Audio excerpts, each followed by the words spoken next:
Welcome to the Video Pro guys, my name is Mark and today I'm gonna take a look at the CINEMARTIN Loyal LT S4K monitor.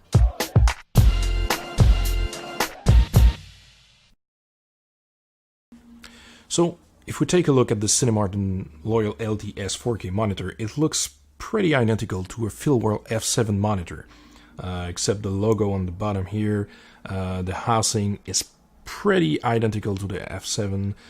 The function and features, menu, it's just a rebranded version of the Filworld F7 monitor. So if you're not comfortable with those Chinese monitors, this one might not be for you. You might be better looking for a more expensive one. For just under $200, this monitor packs up a load of useful features. False color, anamorphic D-squeeze, histogram, audiometer. So in that price range, under $200, you won't find a better monitor with those features. Alright, so now that we have the monitor set up and hooked to the camera, let's power it up. It takes a couple seconds to boot up. It reads as Film Monitor instead of Filworld, which I mentioned earlier. Reads HDMI, 1080, 60 Hz.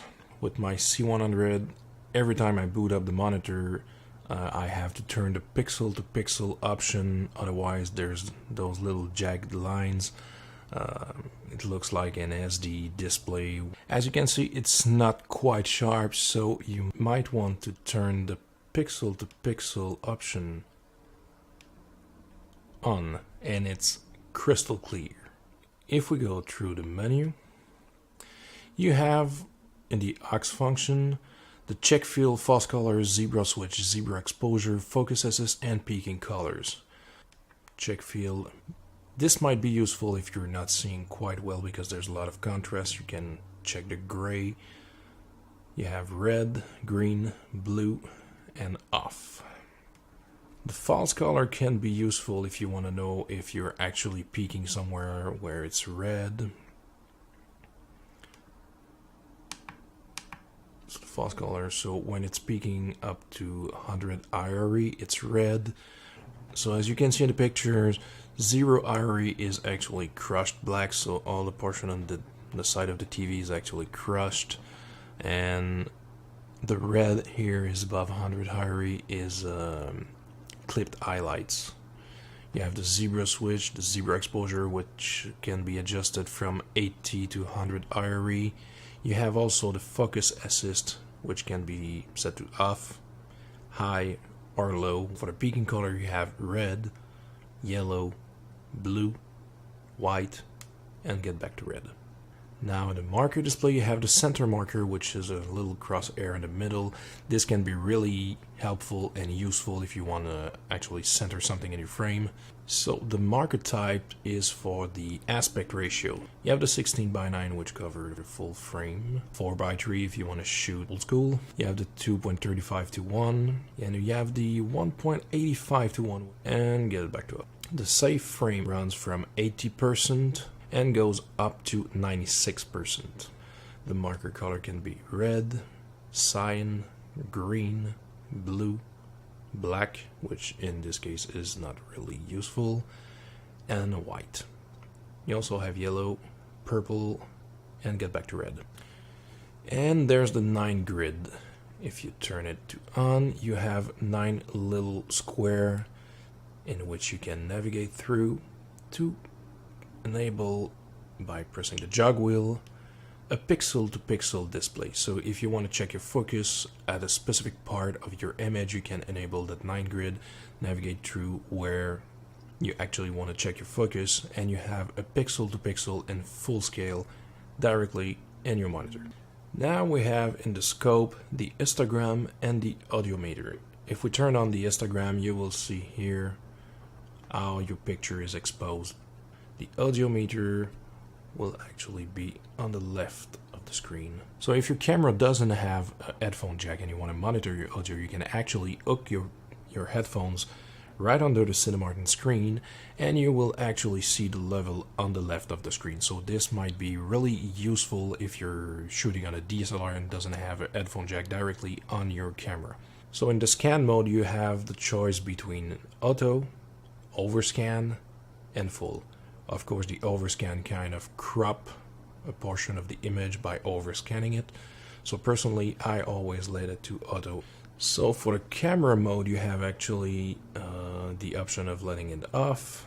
So you can enable the 480p signal, and if we exit the menu, it's actually a pixel to pixel in the middle of the screen, so this is not much useful. Camera mode, and actually you can force 1080. It creates some black border, so it's pillar box and letter box in the middle.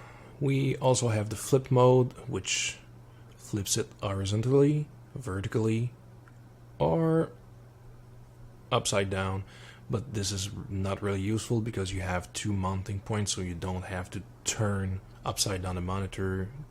Freeze option, which I never used. The P2P, which stands for pixel to pixel, which is quite useful if you see those jagged lines. You have the zoom function here, 4x, 9 and 16. If you set it to off, you will see that you have to enable back the pixel to pixel option. Then you have the anamorphic desqueeze.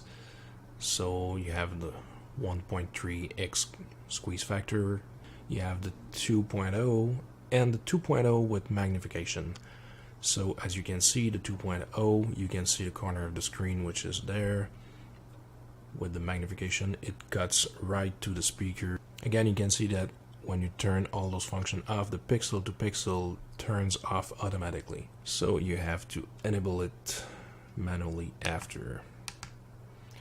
Color setting. Personally, I've never touched anything in this. I've let it factory default and I've been pretty happy, but you can customize your backlight, brightness, contrast, saturation, hue, sharpness, color temp. Finally, we got the shortcut. So the three button up there, F1, 2 and 3, can actually be customized with the function you want. So my personal favorite are the pixel to pixel.